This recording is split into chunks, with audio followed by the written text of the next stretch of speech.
My father's trembling hand reached for the pen. The sound of medical equipment beeped in rhythm with his failing heart, an electronic countdown to the inevitable. I wanted to stop him, but Monica's grip on my arm tightened, her fingernails digging into my flesh like talons. "Sign it, Walter," Monica whispered, leaning closer to my father's hospital bed. "For the future of Carter Investments. For Jack. For all of us." The pungent smell of antiseptic couldn't mask the unmistakable scent of death that hung in the room. My father's once commanding presence had withered away, leaving behind a husk of the financial titan who had built a $10 million investment empire from nothing. His sunken eyes met mine, searching for reassurance I couldn't honestly give. "A man should manage the family finances," he rasped, his voice barely audible over the mechanical hum of medical equipment. "That's how it's always been." I watched in muted horror as he scrawled his signature across the new will, the document Monica had prepared without my knowledge, the pages that would divert the controlling stake of Carter Investments away from my 16-year-old daughter Haley and into my wife's waiting hands. Monica's ruby-red lips curved into a smile as she collected the papers. "The company needs experienced leadership, Walter, not childish fantasies. You've made the right choice." I should have spoken up. I should have reminded him of his original plan. The nights he'd spent mentoring Haley, marveling at her natural aptitude for investment strategy, her uncanny ability to predict market trends even at her young age. But the words remained trapped in my throat, strangled by years of deferring to my father's judgment and months of Monica's subtle manipulations. The door creaked open. Haley stood in the doorway, her school backpack still slung over one shoulder, her eyes widening as she took in the scene. Her grandfather's labored breathing, Monica's triumphant expression, the papers being tucked away. "Grandpa." Her voice cracked. My father's eyes locked onto Haley, and for a moment clarity returned to his gaze. "Come here, little one," he whispered. Monica stiffened beside me but didn't interfere as Haley approached the bed. My daughter's hand seemed so small as it slipped into her grandfather's weathered palm. The contrast was stark, youth and potential against fading life and regret. "I'm sorry, little one," my father murmured, his voice fading. "I made a mistake." A single tear rolled down Haley's cheek as the heart monitor's rhythm faltered. "It's okay, Grandpa. I understand." But I could see in her eyes that she didn't, not yet. How could she comprehend the magnitude of what had just happened? The inheritance that should have been hers, the legacy her grandfather had been grooming her for, had just been signed away to Monica. My father's eyes closed, his breathing growing more labored. The nurse rushed in, followed by a doctor, and we were ushered out of the room. Monica clutched the signed will to her chest as if it were a newborn child. In the sterile hospital hallway, Haley collapsed into a chair, silent tears streaming down her face. I sat beside her, pulling her close, feeling the tremors that ran through her slender frame. Over her head, I watched Monica speaking quietly into her phone, no doubt informing her contacts that the plan had succeeded. "He taught me so much," Haley whispered against my shirt. "He believed in me." "I know, sweetheart," I replied, stroking her hair. "He loved you more than anything." When the doctor emerged an hour later with the news we had been expecting, that Walter Carter had passed away, Monica's expression remained impassive. She handled the arrangements with cold efficiency, already speaking as the de facto head of Carter Investments. As we left the hospital that night, Haley walked ahead of us, her shoulders hunched against the chill that had nothing to do with the evening air. When she turned to look back at the building where her grandfather had drawn his last breath, I noticed something unexpected glinting in her eyes through the tears, not just grief or loss but something harder, something calculating. It reminded me so much of my father in his prime that I almost gasped. In that moment, watching my daughter's tear-streaked face harden with resolve, I realized that Monica might have secured my father's signature, but she had severely underestimated the legacy he had already passed on. Little did any of us know that this fateful decision at my father's deathbed would set in motion a chain of events that would transform not just our family, but the entire financial world as we knew it. 6 months can change everything. 183 days after my father's funeral, I found myself sitting in a courtroom, watching as the life I thought I had crumbled into dust. "I'm filing for divorce," Monica had announced one evening as casually as if she were commenting on the weather. "I've already spoken with my attorney." Now, under the harsh fluorescent lights of the county courthouse, the truth spilled out like toxic waste. Monica's perfectly manicured hand rested on the arm of Gregory Williams, my father's financial director. Their affair had been going on for years right under my nose. The court recognizes the pre-established claim to Carter Investments as outlined in the probated will, the judge intoned, his voice devoid of the emotion that threatened to choke me. The controlling interest remains with Mrs. Carter, soon to be Ms. Daniels again. I glanced at Haley, who sat beside me, her face an unreadable mask. At 16, she was too young to be witnessing this dissection of our family, yet too old to be shielded from its ugly reality. Monica didn't just take the company. She took our house, the sprawling 5-bedroom home my father had given us as a wedding present. She took our savings, our investments, even the damn dog.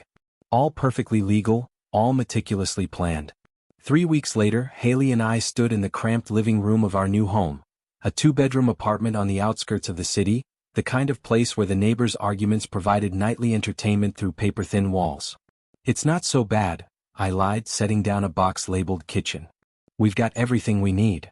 Haley surveyed the space, her eyes calculating in a way that reminded me painfully of my father. "It's fine, Dad." "Really?" I found work at a warehouse, loading and unloading trucks from 7 in the morning until my back screamed for mercy. The pay was barely enough to cover rent and keep Haley in her private school, the one thing I refused to compromise on. I'd taken to skipping lunch to make the math work, telling myself the gnawing in my stomach was anger, not hunger. Haley had withdrawn into herself, spending every evening locked in her room. She'd requested to finish her schooling online, citing the need for a more challenging curriculum. The school had agreed. Her test scores were off the charts, and several teachers had quietly admitted they had little left to teach her. "Studying," she would say when I knocked on her door with a plate of whatever budget meal I'd managed to cobble together. "I'll eat later." One night, after a particularly brutal shift that had left my hands blistered and my pride in tatters, I decided enough was enough. I knocked once on Haley's door, then entered before she could respond. What I saw stopped me cold. Her bedroom had transformed into something between a tech startup and a trading floor. 3 monitors displayed scrolling data, charts, and code I couldn't begin to comprehend. A high-end computer hummed beneath her desk, equipment I certainly hadn't purchased and couldn't have afforded. Notebooks filled with intricate algorithms and financial formulas were stacked neatly beside a whiteboard covered in mathematical equations. Haley swiveled in her chair, her expression shifting from surprise to resignation. "What is all this?" I managed, the plate of spaghetti forgotten in my hands. She sighed, gesturing for me to close the door. "I was going to tell you soon. I'm almost ready."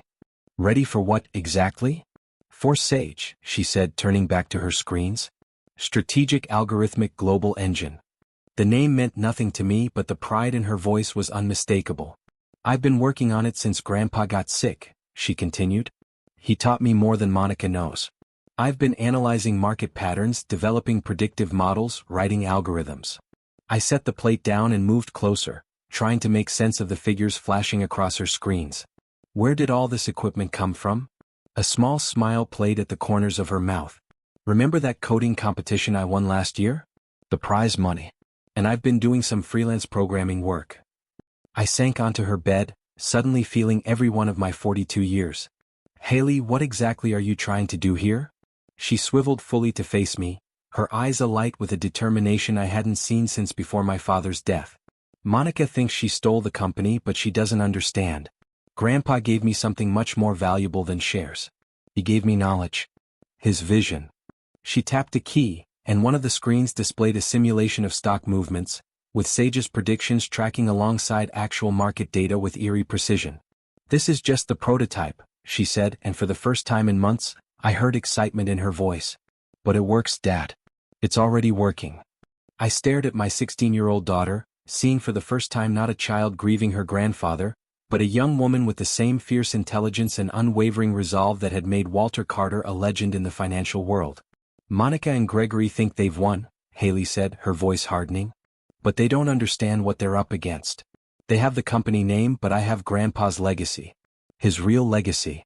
In that moment, looking at my daughter's determined face illuminated by the glow of her screens, I realized we weren't just surviving anymore. We were preparing. A year passed like a slow-motion car crash. You see the impact coming but remain powerless to stop it. Haley turned 17 and finished high school through her accelerated online program, graduating with honors and without ceremony. I'd offered to organize something special, but she'd declined. "Save the celebration for when it matters, Dad," she'd said, not looking up from her monitors. The local society pages, which I now only saw when glancing at discarded newspapers during my lunch breaks, announced the wedding of the season between Monica Daniels and Gregory Williams. The article described the lavish ceremony, the designer dress, the honeymoon in the Maldives, all funded by Carter Investments' success. My father's success.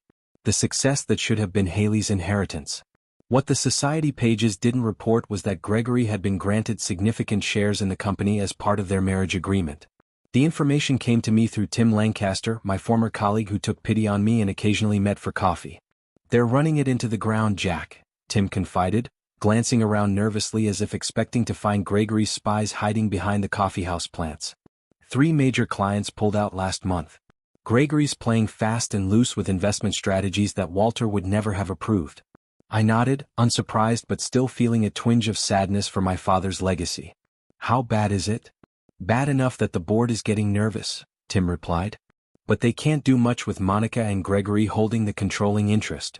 I returned home that evening to find our apartment door ajar, voices drifting from inside. Instinctively, I tensed, prepared to confront an intruder, only to find Haley in the living room, speaking to a middle-aged Asian man in an impeccable charcoal suit through her laptop. "Dad," she said without missing a beat, "come meet Mr. Richard Chang." The man on the screen nodded politely. "Mr. Carter. A pleasure to finally meet you. Your daughter has been quite persistent in her communications." I recognized the name immediately. Richard Chang was one of my father's earliest investors, a notoriously cautious venture capitalist known for his ruthless assessment of business opportunities.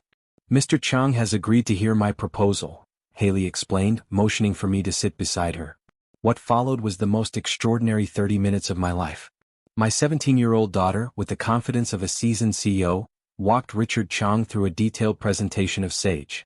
She explained complex financial algorithms as if discussing the weather, demonstrated the system's predictive capabilities, and presented a comprehensive business strategy that made my head spin. "As you can see, Mr. Chang," Haley concluded, pulling up a test portfolio that showed a 20% return over 3 months, "Sage doesn't just analyze current market conditions. It anticipates shifts based on historical patterns, social media sentiment, global news analysis, and hundreds of other data points." Richard's expression remained impassive, but I noticed he had leaned closer to his screen. "Impressive on paper, Miss Carter. But theoretical models often fail in real-world applications. That's why I'm not asking for theoretical support," Haley replied without hesitation. "Give me $1 million to manage, Mr. Chang. If I don't deliver at least 15% return within 3 months, I'll return every cent."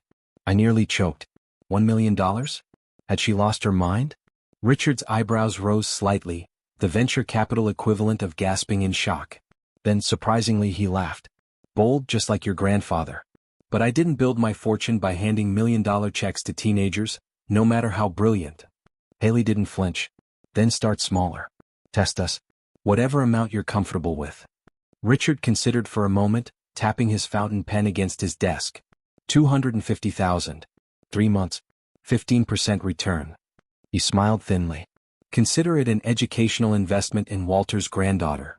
"Deal?" Haley said immediately. After they'd exchanged the necessary details and Richard had disconnected, I turned to my daughter in astonishment. "Do you understand what you just did?" I asked, my voice barely above a whisper. "If you lose his money?" "I won't," she interrupted, already typing furiously on her keyboard. "Sage is ready, Dad. It's been ready for months. I've been running simulations with historical data, testing against market fluctuations. The algorithms work. But this isn't a simulation anymore, Haley. This is real money. Real consequences." She finally looked up, and in her eyes I saw a determination that both thrilled and terrified me. "Yes, Dad. Thrill. And so am I." She turned back to her computer, fingers flying across the keys as she refined her models. "This is just the first step. Richard Chang isn't just any investor. He's connected to everyone in the financial world. When Sage succeeds with his money, others will follow." "And then what?" I asked, suddenly aware I was witnessing something momentous. Haley paused, a small smile playing at the corners of her mouth. "Then we take back what's ours, Dad. One algorithm at a time." As I watched my daughter work, I realized I was seeing the birth of something extraordinary, not just a new business but a reckoning. Monica and Gregory had taken everything from us, never imagining that the true power of Carter Investments had never been in its stocks or its client list. It had been in the mind of a 17-year-old girl they had grievously underestimated. 6 months after Haley's bold proposal to Richard Chang, I found myself standing in a glass-walled conference room, watching my daughter field questions from potential investors with the poise of a seasoned Wall Street veteran. At 18, dressed in a tailored navy suit, she commanded attention from finance professionals 3 times her age. "The results speak for themselves," she said, gesturing to the projection behind her. "Sage has generated a 22% return on Mr. Chang's initial investment, exceeding our promised benchmark by 7 points. Richard Chang, seated at the head of the table, nodded with the satisfaction of a man whose gamble had paid off handsomely. "I've vetted the numbers myself," he told the room. "They're legitimate." What had begun as a desperate pitch in our cramped apartment had transformed into Phoenix Analytics, a fledgling investment firm with actual office space in a downtown business incubator. Haley had insisted on the name, a not-so-subtle nod to rising from the ashes of Carter Investments. Logan, Haley's best friend since elementary school and a computer prodigy in his own right, had joined as Chief Technology Officer. His expertise in cybersecurity had fortified Sage against potential attacks, creating layers of protection that even I didn't fully understand. "We're not just offering better returns," Haley continued, her confidence growing as she addressed the 5 investors seated around the table. "We're offering transparency. Every client has real-time access to their portfolio's performance metrics. No smoke and mirrors." By the end of the meeting, all 5 had committed funds, bringing Phoenix Analytics' total managed assets to just over $2 million. Not earth-shattering by Wall Street standards, but remarkable for a company run by teenagers who couldn't legally order a beer. As we celebrated that evening with pizza in our small office, Logan, Haley, and I, none of us had any idea that our success had already registered on Monica and Gregory's radar. The confrontation came 3 weeks later at the annual Financial Innovation Conference. I hadn't planned to attend. Conferences required registration fees we couldn't spare, but Richard had insisted on covering expenses for all 3 of us, calling it an investment in Phoenix's future. We were at the Phoenix booth, demonstrating Sage's predictive models to a small but intrigued crowd, when a commotion at the entrance caught my attention. Monica swept in, dressed in a crimson designer suit that probably cost more than our monthly rent, with Gregory trailing smugly behind her. They moved through the exhibition hall like royalty, barely acknowledging the smaller firms vying for attention. Then I watched as they stopped abruptly at a neighboring booth, their expressions shifting from practiced charm to confusion. "What do you mean you're transitioning your funds?" Gregory demanded of the man they'd been speaking with. "Carter Investments has managed your portfolio for 15 years. The man, whom I recognized as Edwin Frost, CEO of a mid-sized manufacturing company, looked uncomfortable. "It's nothing personal, Gregory. We've simply found a more promising investment strategy with better returns." "With whom?"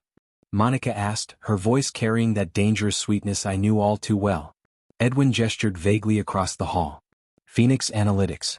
Young company, but their algorithm is remarkable. 20% return on our first." He didn't finish.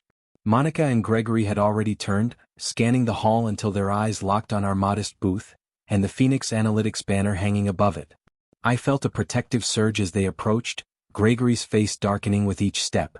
"What is this?" he demanded, ignoring me completely and addressing Richard, clearly assuming he was in charge. Richard smiled pleasantly. "A successful investment firm, Mr. Williams. Perhaps you've heard of us? We've been attracting quite a bit of attention lately." "And who exactly is running this successful firm?" Monica asked, her eyes narrowing as she finally noticed me standing to the side. Haley stepped forward then, extending her hand with perfect professional courtesy. "Haley Carter, CEO and founder of Phoenix Analytics. How nice to see you again, Monica." The color drained from Monica's face. Gregory looked as though he'd been slapped. "This is absurd," he sputtered. "You're a child." "A child who's outperforming Carter Investments by 12 percentage points," Logan interjected, not bothering to hide his smirk. Gregory recovered quickly, his surprise morphing into contempt. "This won't stand. Whatever you've stolen from our proprietary systems." "I've stolen nothing," Haley interrupted, her voice level but firm. "Grandpa taught me to understand markets. Everything else I built myself." Monica's perfectly manicured hand clutched her designer purse so tightly her knuckles whitened.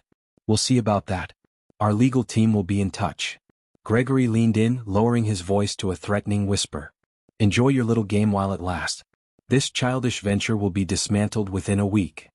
As they stormed away, Logan let out a low whistle. "Well, that went about as expected.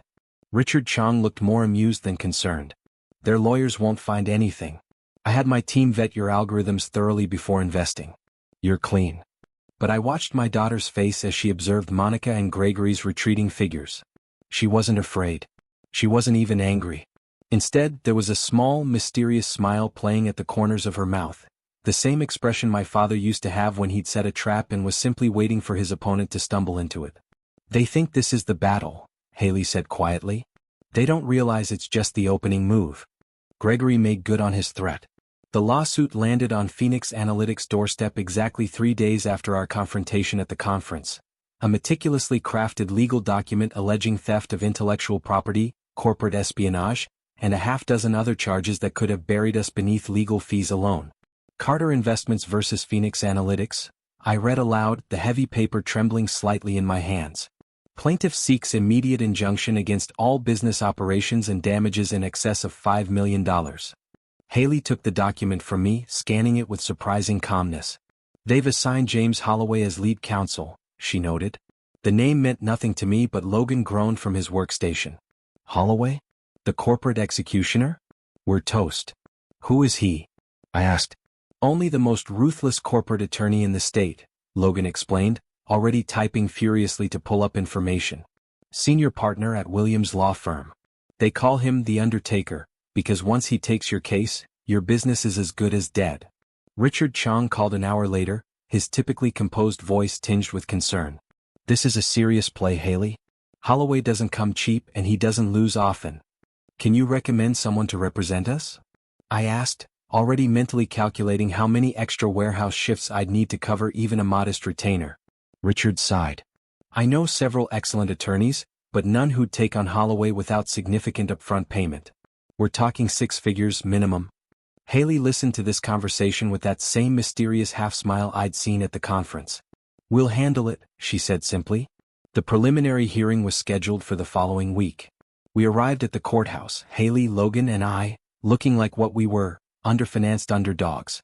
No legal team, no briefcases full of counterarguments, just 3 people clutching printouts of Sage's original code architecture. The courtroom was intimidating in its grandeur, all polished wood and stern portraits of judges past. James Holloway held court near the plaintiff's table, surrounded by junior associates and paralegals. He was a tall, silver-haired man with predatory eyes that assessed us dismissively as we took our seats. Monica and Gregory sat behind their legal team, Monica wearing a conservative but expensive suit, Gregory with a barely concealed smirk of triumph. They looked like they were attending a coronation rather than a hearing. Where's your counsel? The clerk asked as we signed in. We're representing ourselves, Haley replied evenly. The clerk's eyebrows rose, but she said nothing as she directed us to the defendant's table. Judge Martinez entered, and the proceedings began with Holloway's opening statement, a masterclass in legal theatrics. He painted Haley as a vindictive teenager who had stolen proprietary algorithms from her grandfather's company, described Logan as a hacker who had illegally accessed secure systems, and portrayed me as a bitter ex-employee enabling corporate theft. The algorithms powering their so-called Sage system, Holloway declared, are nothing more than repackaged intellectual property belonging to Carter Investments. We have expert witnesses prepared to testify that the mathematical models are identical to our client's proprietary systems. Judge Martinez turned to us. Does the defendant wish to make an opening statement? Haley stood and I held my breath. My 18-year-old daughter against a legal titan with 30 years of experience. It hardly seemed fair. Your Honor, we'll reserve our statement until we've heard the plaintiff's evidence, she said calmly. The judge nodded and Holloway called his first witness, an expert who had supposedly analyzed Sage's output patterns. As the testimony droned on, I felt our chances diminishing with each authoritative claim. When the court recessed for lunch, we huddled in the hallway trying to formulate some kind of defense strategy. Their expert is lying, Logan hissed. Sage doesn't work anything like their system. But how do we prove it without revealing our actual code? We need a miracle, I admitted. As if in answer, a voice called out from behind us. Miss Carter? I believe I can help you. We turned to see a woman in her 40s, impeccably dressed in a charcoal suit, her dark hair streaked with silver at the temples. She carried herself with the confidence of someone accustomed to commanding attention. Elizabeth Rivera, she introduced herself, extending her hand to Haley. Former senior partner at Holloway's firm. Former? Logan asked. A shadow crossed Elizabeth's face. I was terminated after raising concerns about certain ethical irregularities. Specifically, financial manipulations orchestrated by Gregory Williams that the firm helped conceal. My heart rate quickened. You know about Gregory's dealings? Enough to know he's a fraud, she replied. But I couldn't prove it. They made sure of that before showing me the door. Haley studied the woman carefully. Why would you help us? Elizabeth's professional demeanor slipped for a moment, revealing a flash of cold anger. Let's just say I'd find considerable satisfaction in watching James Holloway's face when his case collapses. I'll represent you pro bono. What's the catch? I asked, suspicious of this too convenient savior. Elizabeth smiled thinly. No catch. Just give me the chance to see their faces when we win. Haley extended her hand. Deal. As we returned to the courtroom with Elizabeth beside us, I caught Monica's startled expression. She whispered urgently to Gregory, whose head snapped up to stare at our new counsel with undisguised shock. All rise, called the clerk as Judge Martinez returned. But I couldn't tear my eyes away from Gregory's face, a mask of pure panic that told me everything I needed to know. For the first time since this legal nightmare began, I allowed myself to feel something dangerous. Hope. 1 year could change everything. 12 months after Elizabeth Rivera demolished Carter Investments' lawsuit in court, Phoenix Analytics occupied the entire 14th floor of a gleaming downtown office tower. Haley, now 19 and growing into her role as CEO with remarkable assurance, had assembled a team of 15 brilliant analysts and programmers who were drawn by Sage's revolutionary approach to market prediction. The system had evolved beyond even Haley's initial vision, its algorithms becoming more refined with each market cycle.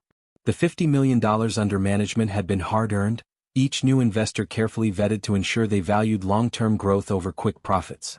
I'd taken on the role of operations director, managing the day-to-day logistics while Haley focused on strategy and development. The hours were long, but nothing like the soul-crushing warehouse shifts I'd endured. For the first time since my father's death, I felt purposeful, part of something meaningful. Dillard Holdings just confirmed, Logan announced, bursting into Haley's glass-walled office where we were reviewing quarterly projections. That's another $12 million under management. Haley accepted the news with a measured nod, but I caught the flash of satisfaction in her eyes. Dillard had been a Carter Investments client for over a decade. That's the third major client they've lost this quarter, I remarked, unable to completely suppress my vindication. Fourth, Logan corrected, dropping into a chair. Westmoreland Trust pulled out last week. Word on the street is Gregory's Asian market strategy is tanking hard. While Phoenix Analytics flourished, Carter Investments withered. Gregory's aggressive but fundamentally flawed investment approach had alienated long-term clients, and Sage consistently outperformed their returns by significant margins. What we didn't know, what we couldn't have anticipated, was how desperate the situation had become behind Carter Investments' still imposing facade. The first hint came through Elizabeth, who maintained contacts at her former firm despite her acrimonious departure. They called an emergency board meeting yesterday, she informed us over lunch in Haley's office. A major stakeholder is pushing to sell the company while it still has value. Haley set down her fork, her expression thoughtful. Who's the stakeholder? Arnold Prescott, Elizabeth replied. Conservative investor, old friend of your grandfather's. Word is Monica tried to block the motion, but there's growing support. The second piece of the puzzle arrived that evening as I was leaving the office. A text message from an unknown number. We need to meet. Information about Gregory. Urgent. Plaza Hotel Bar, 8 p.m. Come alone. Against my better judgment, curiosity won out. At precisely 8, I found myself nursing a club soda in the Plaza's opulent bar, scanning faces and wondering if I'd been lured into some elaborate trap. Mr. Carter. I turned to find a young man in his late 20s, his expensive suit and carefully styled hair marking him as someone from the financial world. There was something vaguely familiar about his features. I'm Junior, he said simply, sliding onto the adjacent stool. Gregory Williams, Jr. I nearly choked on my drink. Gregory's son? He nodded grimly. From his first marriage. The one he pretends doesn't exist when he's playing happy family with Monica. Junior ordered a scotch, waiting until the bartender retreated before continuing. My father is planning something. Something desperate and illegal. Why tell me? I asked, suspicion evident in my voice. A bitter smile crossed his face. Contrary to popular belief, not all sons worship their fathers. especially fathers who abandon them for younger women and bigger paychecks. He slid a manila envelope across the bar. 2 days ago, my father met with Marcus Black. The name sent ice through my veins. Marcus Black, corporate raider, notorious for dismantling struggling companies through whatever means necessary, legal or otherwise. They're targeting Phoenix Analytics, Junior continued. A comprehensive takedown, cyber attack on your servers, coordinated disinformation campaign, targeted poaching of your key employees. I studied his face, looking for signs of deception. Why would you betray your father like this? Something dark flashed in Junior's eyes.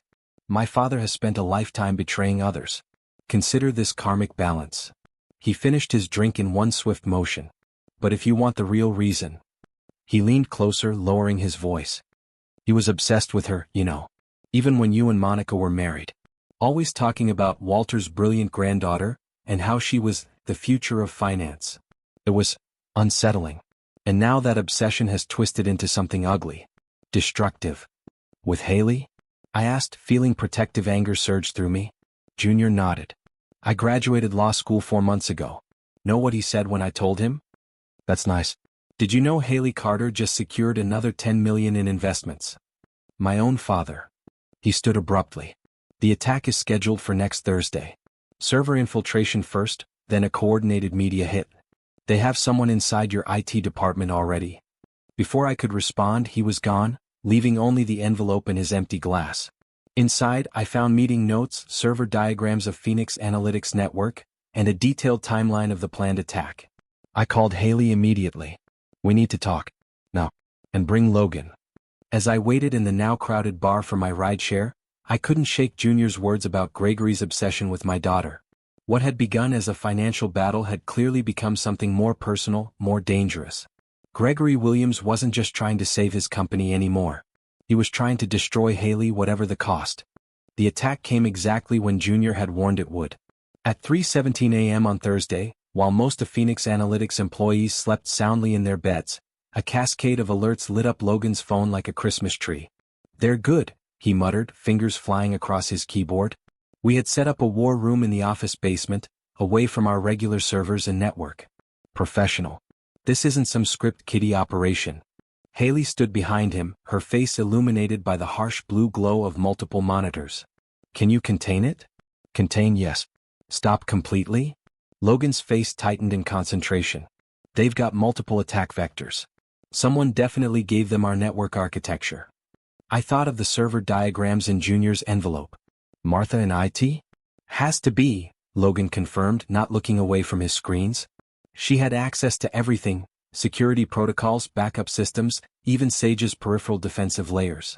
For 3 relentless hours, Logan led his security team in a digital firefight, blocking intrusion attempts, rerouting critical systems, and maintaining a defensive perimeter around Sage's core architecture. By dawn, the immediate danger had passed, but the real battle was just beginning. Financial Times, Wall Street Journal, Bloomberg, Haley read from her tablet, scrolling through the morning's headlines. Sources close to Phoenix Analytics reveal potential security breach. Questions arise about the reliability of algorithm-driven investment firms. Industry insiders express concerns about Phoenix Analytics risk management. The coordinated media attack was devastating in its precision. Without directly accusing Phoenix of wrongdoing, the stories planted seeds of doubt, raising just enough questions to make nervous investors reconsider their commitments. By 9 that morning, 3 major clients had called demanding explanations. By noon, 2 had withdrawn their investments entirely. Dawson Financial just pulled $8 million, Haley announced to our crisis team, her voice calm despite the severity of the news. That brings our total losses to $21 million since the attack began. Richard Chung joined our emergency meeting via video call, his normally impassive face showing genuine concern. My sources say Gregory Williams is personally calling every one of your clients, offering premium terms to switch to Carter Investments. We need to respond publicly, Elizabeth advised. A press conference, a statement, something to reassure the market. No, Haley said firmly, surprising us all. That's exactly what they want. If we react defensively, we validate the suspicion that something's wrong. Instead, she did something completely unexpected. She called an all-hands meeting with our remaining staff, most of whom looked shell-shocked by the morning's events. You've all seen the news, she began, standing before them without notes or preparation. And I'm sure many of you are wondering if you should update your resumes. A nervous ripple of laughter ran through the room. I'm not going to stand here and tell you everything is fine. We're under attack. We've lost clients. We may lose more. Her honesty was startling in its directness. But I want to show you something. She nodded to Logan, who projected Sage's performance dashboard onto the wall screen. The system was still running, still processing data, still generating trades. While we've been firefighting, Sage has been working. Look at today's returns. Even amidst the chaos, the algorithm had maintained its performance, actually increasing returns for remaining clients as it capitalized on market reactions to the very crisis we were experiencing. This is why we will not only survive but thrive, Haley continued. Our competitors fight with press releases and phone calls. We fight with results. By the end of the day, Logan had traced the cyber attack to servers associated with Carter Investments. The evidence was damning: IP addresses, timestamps, even snippets of code that matched Gregory's systems. We should go to the authorities, I argued, the envelope of evidence from Junior heavy in my hands. This is corporate espionage, pure and simple. Haley considered this, turning the idea over carefully before responding. If we do that, we enter their arena: lawsuits, court dates, depositions. It could drag on for years, draining our resources and attention. So we just let them get away with it? Elizabeth asked incredulously. No, Haley replied, a calculating look hardening her features. We let them think they've gotten away with it. Meanwhile, we use what we've learned about their systems to our advantage. Logan caught on immediately. Their attack revealed their own vulnerabilities. We can see how their trading algorithms work, their timing patterns. Exactly, Haley nodded. We don't need to hack them or do anything illegal. We just need to understand them well enough to predict their moves. And then? I asked. Haley's smile was both beautiful and terrifying in its confidence. And then we play chess while they're playing checkers. Every move they make will be 3 steps ahead. Instead of fighting back directly, we'll simply make sure that every strategy they implement fails spectacularly. Over the next weeks, Phoenix Analytics quietly strengthened its defenses and stabilized its client base. What Gregory and Monica couldn't know, was that with each passing day, Sage was learning their patterns, analyzing their weaknesses, and preparing for a counterattack that would come not as a dramatic confrontation, but as an inevitable, unstoppable erosion of everything they had stolen. We won't play by their rules, Haley told our team. We'll be smarter, more patient, more strategic. And watching my daughter's quiet determination, I knew with absolute certainty that Monica and Gregory had made a catastrophic mistake. They had tried to destroy Haley Carter, but had only succeeded in making her more dangerous. 7 months passed. 7 months of careful, methodical execution of Haley's strategy. 7 months during which Phoenix Analytics not only recovered from the attack but emerged stronger than before. And 7 months during which Carter Investments slowly, inexorably began to unravel. I was reviewing quarterly projections when the news alert flashed across my screen. Carter Investments reports unexpected Q2 losses, stock plummets. What the financial press called unexpected had been meticulously orchestrated. Using her intimate knowledge of Gregory's investment patterns and psychological weaknesses, Haley had positioned Sage to anticipate and counter every major move Carter Investments made in the market. When Gregory zigged, Sage was already there, making his position untenable. When he zagged, Sage had already executed trades that maximized Phoenix's gain and amplified his loss. Carter Investments just announced a 43% decline in quarterly revenues, Logan reported, an undisguised note of satisfaction in his voice as he entered my office. They're attributing it to unusual market conditions. Unusual indeed, I replied, unable to suppress a smile. The market conditions had been engineered with surgical precision by my daughter's algorithmic masterpiece. The true extent of the damage became clear the following week when Elizabeth received a call from her former colleague at Gregory's law firm. The board called for his resignation, she informed us, joining Haley and me for our morning strategy session. 3 major directors explicitly blamed his reckless Asian market strategy for the company's losses. 2 more are on the fence. Haley absorbed this information without visible emotion, though I knew her well enough to recognize the quiet satisfaction in her eyes. How did Monica respond? She's attempting to block the motion using her controlling interest. But there's a problem, Elizabeth continued. The stock has fallen so far that investors are dumping their shares. The market capitalization has dropped 60% in 3 days. The implications were immediate and severe. Gregory had leveraged his personal portfolio heavily, borrowing against his Carter investment stock to fund his lavish lifestyle. With the share price in free fall, his creditors would be issuing margin calls, demands for additional collateral that he likely couldn't provide. 2 days later, the situation deteriorated further. Haley received an unexpected call from Junior. "You should know," he said without preamble when she put him on speakerphone, "my father has been transferring assets to offshore accounts for months. Shell companies in the Caymans, property holdings in Panama, the works. He's preparing for Carter investments to fail." "Does Monica know?" I asked. Junior's bitter laugh crackled through the speaker. "Are you kidding? She's the last person he'd tell. He's planning to leave her holding the bag." That night, the financial news sites exploded with reports of a dramatic confrontation at the Williams Carter mansion. Neighbors had called police after hearing shouting and breaking glass. No arrests were made, but witnesses reported seeing Gregory leave the property with suitcases, speeding away in his Aston Martin. By morning, his resignation as CEO was official. By afternoon, his office had been cleared out. And by evening, Monica discovered that their joint accounts had been drained, their vacation properties emptied of valuables, and Gregory's private jet had filed a flight plan for a non-extradition country. "He left her with nothing but debt and a failing company," Elizabeth reported, a note of grim satisfaction in her voice. "Poetic justice if you ask me." The next day brought the scene I had quietly anticipated ever since Haley's strategy began unfolding. The security desk called up to inform me that Monica Carter Williams was in the lobby, requesting to see Haley. "Send her up," Haley said calmly when I relayed the message. Monica looked nothing like the polished, confident woman who had swept into our lives and dismantled our family. Her designer clothes hung loosely on her frame, her makeup couldn't hide the dark circles under her eyes, and her once perfect hair was pulled back in a hasty ponytail. The only remnant of her former glory was the diamond necklace at her throat, probably the one thing of value Gregory hadn't managed to take. "Thank you for seeing me," she began, standing awkwardly in Haley's office, clearly uncomfortable with her new position as supplicant. Haley gestured to a chair. "How can I help you, Monica?" The question's civil politeness seemed to break something in Monica. "You know exactly how," she said, her voice cracking. "The company is failing. Gregory has vanished with everything of value. The board is talking about a fire sale of assets." Haley waited, her expression neutral. "Carter Investments is going under," Monica continued, desperation creeping into her voice.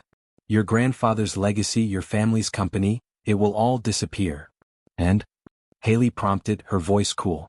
Monica leaned forward, her carefully constructed facade finally crumbling completely. "You have to help me save it. You're a Carter. This is your heritage too. You can't just let it die." "My heritage?" Haley repeated, raising an eyebrow. "I seem to recall you having a different view on that subject when you convinced my grandfather to change his will." "I was wrong," Monica whispered, tears welling in her eyes. "I made a terrible mistake. Please, Haley. I'm begging you." My daughter studied the broken woman before her, and for a moment, I thought I saw a flicker of pity cross her face. Then she stood, signaling the end of the meeting. "I'll consider what can be done for Carter Investments," she said formally. "But not for you, Monica. Never for you." As Monica left, shoulders slumped in defeat, I realized that Haley's revenge was now complete.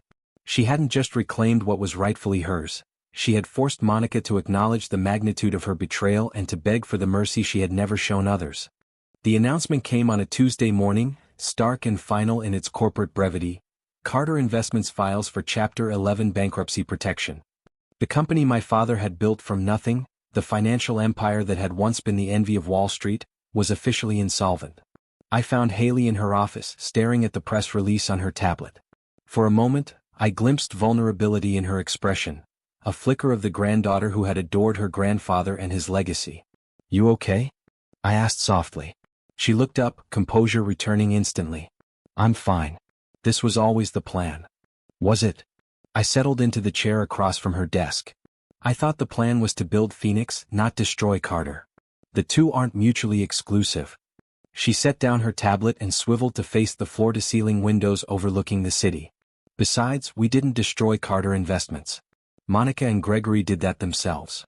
The bankruptcy filing set in motion a flurry of activity in the financial world. Carter's assets, its brand, client relationships, proprietary technologies and prime office space, would be auctioned to the highest bidders. Creditors circled like vultures, hoping to recoup at least a portion of their losses. What few knew was that Haley had been preparing for this moment for months. 3 days after the bankruptcy announcement, a previously unknown entity called Prometheus Holdings submitted bids for several key Carter assets. Prometheus? Richard Chang inquired when Haley briefed our inner circle.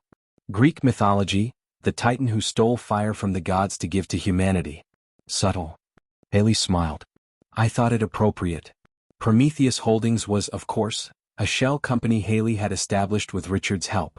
Through it, she systematically acquired Carter Investments' brand rights, client database and headquarters building, all for pennies on the dollar, given the distressed state of the market. Meanwhile, Monica's personal financial situation deteriorated rapidly.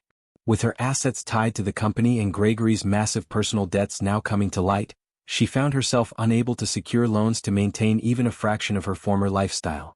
She had to sell the mansion, Elizabeth reported during one of our strategy sessions. The bank foreclosed on 3 of their vacation properties. She's been reduced to selling her jewelry collection to make rent on a 1-bedroom apartment downtown. I expected some satisfaction from Haley at this news, but she only nodded thoughtfully as if mentally checking items off a list. 2 weeks after the bankruptcy filing, Phoenix Analytics called a press conference. Financial reporters packed our conference room. Speculation rampant about what the rising star of the investment world might announce during Carter's very public demise. Haley took the podium with the confidence of someone twice her age, dressed in a tailored suit the exact shade of blue my father had always worn for important announcements.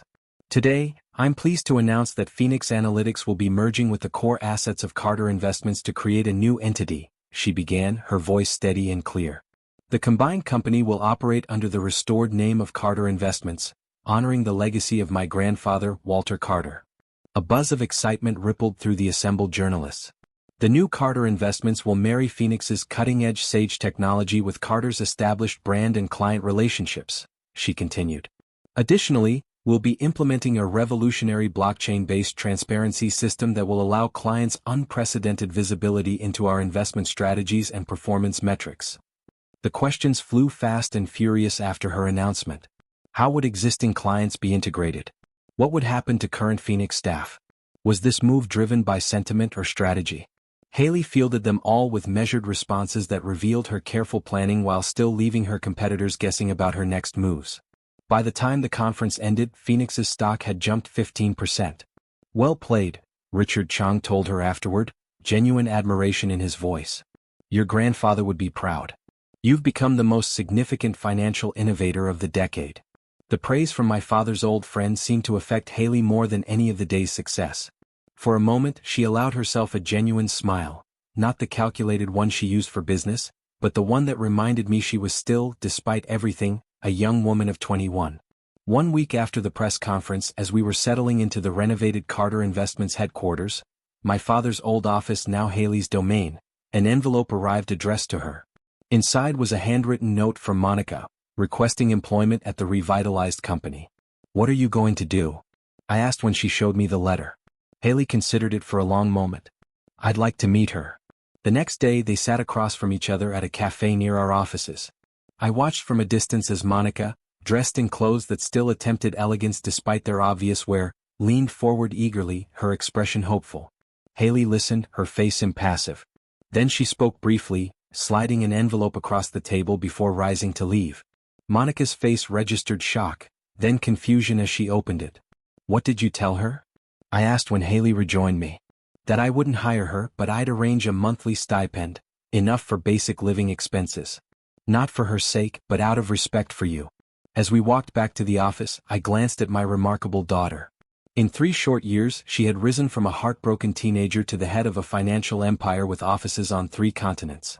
She had reclaimed her birthright not through lawsuits or manipulation, but through sheer brilliance and determination.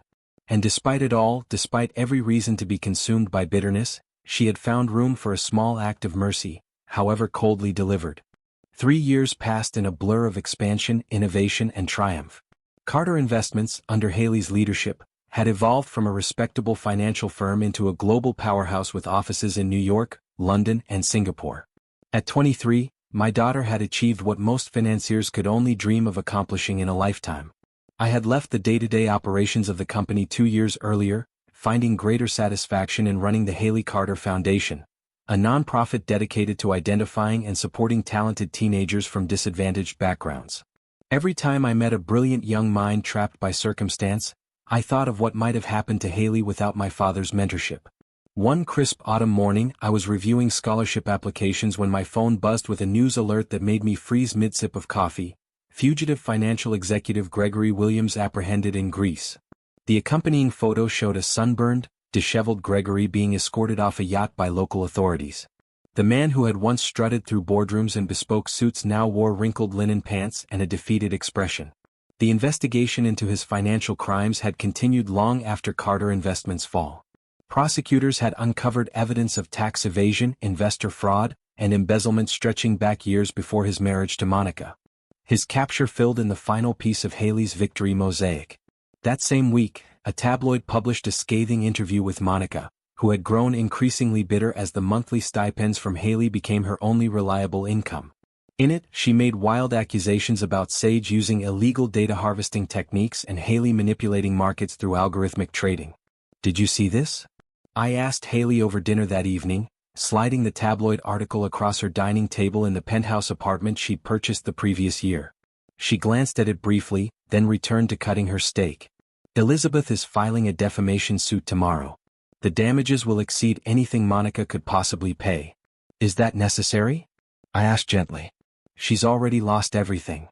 "It's not about punishment anymore, Dad," Haley replied. "It's about truth.